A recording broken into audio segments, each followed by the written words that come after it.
लहान मुलं आहेत आणि त्यांच्यावर आम्ही काय संस्कार करावे, त्यांनी काय देवाचं करावं. खरं तर ती खूप लहान मुलं आहेत. ती जोपर्यंत 5 ते 7 वर्षाची होत नाहीत तोपर्यंत ते जास्ती काहीच देवाचं करू शकत नाहीत. पण तरीही त्यांच्या नशिबाने त्यांनी जर जास्ती लवकरात लवकर देवाचं केलं तर त्यांना त्यांचा नक्कीच फायदा होऊ शकतो. जी आईवडिलांची इच्छा असेल तर ते मुलं नक्कीच करू शकतात.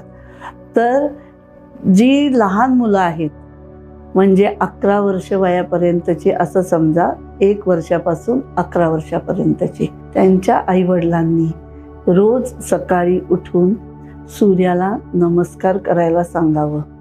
1 वर्षाचं मूल लवकर उठणार नाही, पण ते जेव्हा उठेल त्यावेळेला पूर्व दिशेला त्याला नेऊन नमस्कार करायला सांगावा आणि रात्री चंद्राला नमस्कार करावा. आता सूर्याला नमस्कार करताना नेहमी डोळे बंद करून करावा आणि चंद्राला जेव्हा तुम्ही नमस्कार कराल तेव्हा तो डोळे उघडे ठेवून करावा.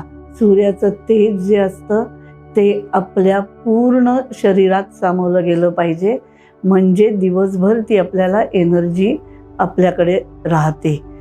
आणि चंद्राला जेव्हा नमस्कार करायचा तेव्हा उघड्या डोळ्यांनी का करायचा, तर चंद्र हा मनाचा कारक आहे, त्याचा आपल्या मनाशी संबंध आहे. जे आजकाल खूप लोकांचे मला जे प्रश्न येतात की अँक्झायटी, मेंटल हेल्थ, हे आजकाल नवीन शब्द आलेला आहे की त्यांनी काय करायचं, कुठल्याही गोष्टीत चिडचिड होते. तर ह्या सगळ्याचं उत्तर पहिलं मनावर ताबा पाहिजे. मनावर ताबा मिळवण्याचं एक कारण चंद्र आहे. बाकीची जी आहेत ती मी नंतर माझ्या पुढच्या एपिसोडमध्ये मी सांगणारच आहे. पण तुम्ही जर रोज सूर्याला डोळे मिटून आणि चंद्राला डोळे उघडे ठेवून नमस्कार केला तर सूर्यचंद्राची जी काय पॉवर आहे ती तुम्हा सगळ्यांना मिळू शकेल.